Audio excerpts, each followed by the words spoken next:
Things aren't always as they seem.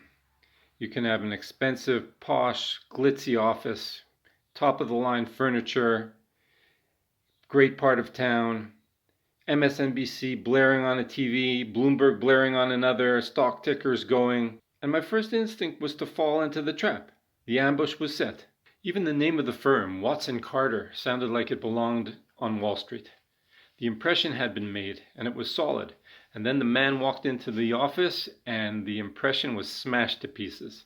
He was a nebbish. He gave me a dead fish handshake, offered me a meek hello, motioned with his head for me to sit down and start the presentation, which I did.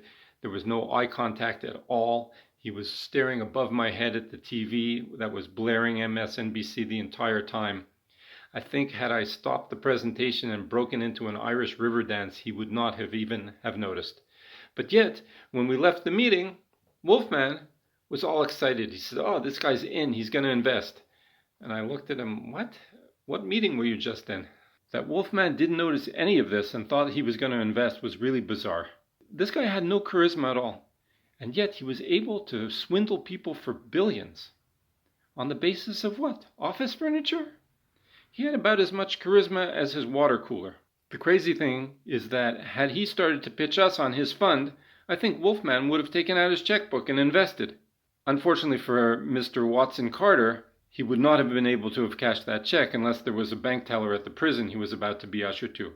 Because while he swindled billions from people, the next guests that arrived were not fooled. People see what they want to see in life. I saw a loser.